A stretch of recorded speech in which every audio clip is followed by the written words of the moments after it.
திருவண்ணாமலை காங்கிரஸ், அதுக்கப்புறம் ஜெயப்பட்டு திருவண்ணாமலை, அப்புறம் கடலாடி எஸ்ஐ 10 ஆண்டுகள் எஸ்ஐயா பணிபுரிஞ்சு எண்ணற்ற வேலைகள் ஆத்மாத்மா நல்லதான் பண்ணுவேன், எஃபெக்டா பண்ணுவேன். 1000 பேர் பண்றதை விட நான் எக்ஸ்ட்ராடினரியா பண்ணுவேன். ஸோ அந்த தக்க ஏன்னா கிராமத்துக்கு வந்தோம், கஷ்டம் தெரிஞ்சோம், பசி தெரிஞ்சோம், இதெல்லாம் தாண்டி ஒரு ஏழைகளுக்கு ஒரு கஷ்டம், ஒரு நியாயம்னா நியாயத்துக்கு பக்கம் நினைப்பேன். அநியாயத்துக்கு பக்கம் போனதே இல்லை. என் 40 ஆண்டு கால சர்வீஸ் கம்ப்ளீட் பண்ணிருக்கேன். அதுக்கப்புறம் இன்ஸ்பெக்டர் ப்ரொமோஷன் சென்னை வரேன், தாம்பரம் ரயில்வேஸ், சென்ட்ரல் ரயில்வேஸ். அப்புறம் ஒரு சின்ன நம்ம சென்னையில் வந்து வேலை செய்யணும்னு சொல்லிட்டு டிஜிபி சார் பார்த்தோன்னு அப்படியே ஒர்க் பண்ணி ஃபர்ஸ்ட் போஸ்டிங் சென்னை போஸ்டிங் தராங்க. 2008ஆம் வருடம் ஆர்பின் எம்ஜிஆர் இன்ஸ்பெக்டர். ஆரணி டவுன்ல நான் 26 ஆண்டுகளுக்கு முன்பு என்ன வேலை செய்தனோ அந்த வேலை இன்னும் என்னோட எஸ்ஐஆர் கமிஷன் சொன்னா இப்போ அடிச்சுட்டே இருக்கேன்.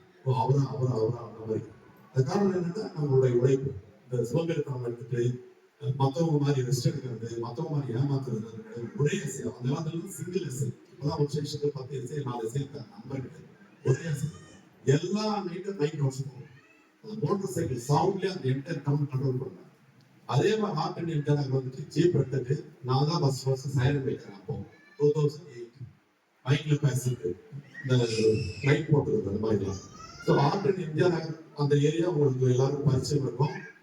புதுசா சென்னைக்கு ஏதாவது வேலைக்கு வரவங்க அந்த ஒரு சீப்பான வாடகை கிடைக்கும் சொல்லி அவங்க வருவாங்க.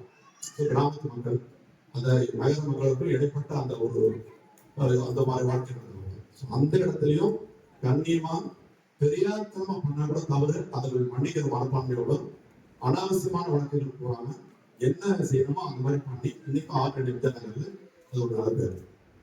அந்த எம்ஜிஆர் பெய்த் இருக்கிறதுனால மனம் நிறைந்த இதய தேவன் எம்ஜிஆர் மனசுல இருக்கிறதுனால எவ்வளவு தெரியல. அங்க டைரக்டர் ஹரிஸ் சார் உங்களுக்கு எல்லாம் தெரியும், சிங்கம் டைரக்டர். அவர் அறிமுகமாகி அவர் சிங்கம் அப்படியே எடுக்க போறாரு. வாழ்க்கையில எங்களுக்கு வந்து நேர்த்தி கிடைக்கணும்னு சொல்லி ஃப்ரெண்டாகி அப்புறம் சூர்யா சார் ஃப்ரெண்டாகி சிங்கம் நோய் படத்துக்கு கூடவே இருக்கு. அதுக்கு அந்த படம் வெற்றி நானும் ஒரு காரணமா இருக்கும். அவர் சிங்கம் ஒன்லையும் நடிக்க வச்சாங்க. அதுக்கப்புறமா சிங்கம் 2, சிங்கம் 3 கதைக்கு அவருக்கு டிராவல் பண்ணும்போது ஆந்திரா இன்ஸ்பெக்டர் அவர் எஸ்பிஎஃப் போறதுக்கான வாய்ப்பு இல்லைன்னாங்க. அவருக்கு ஐடியா சொன்னாங்க. சிபிசிஐடி ப்ரொமோஷன்ல போனாங்க, ஒரு ரேங்க் ப்ளஸ் பண்ணுவாங்க. ஏன்னா துரைசிங்கம் வந்து டிஎஸ்பி ஆகிட்டாரு.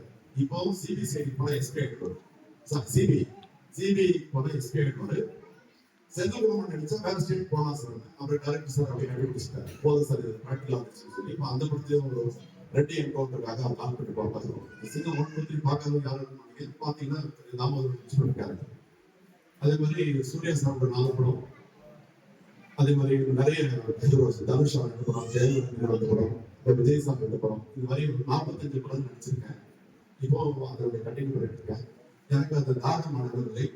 என்னுடைய வாழ்க்கையில் சந்தித்ததை பட்ட கஷ்டங்கள் நஷ்டங்கள் இதெல்லாம் வந்து மற்றவங்களுக்கு கைட்லைன்ஸ். பென்ஷன் வருது, நான் பாட்டு உட்காந்து சாப்பிடலாம், ஒரே இடத்துல இருக்கலாம். பட் எனக்கு சமுதாயத்துக்கு நம்ம விஷயங்கள் நம்ம சொல்லணும். ஆட்டோ பயோகிராஃபி மாதிரி 26 கதைகள் ரெடி பண்ணி வச்சிருக்கேன். A to Z 26 கதைகள். போலீஸ் கன்ஸ்டபிள் 1, 2, 3 26 வரைக்கும் டிஃபரெண்ட் சேனல். சிங்கத்தை விட அது வந்து 100 மடங்கு நல்ல எஃபெக்டா இருக்கும், நல்ல கதையம்சமா இருக்கும். ஸோ அந்த மாதிரி படங்கள் இயக்குனரான பரிணாம வளர்ச்சிப்பா ஒரு முயற்சி பண்ணி அடுத்த ஸ்டெப் எடுக்கிற உங்களுடைய ஒத்துழைப்போடும்.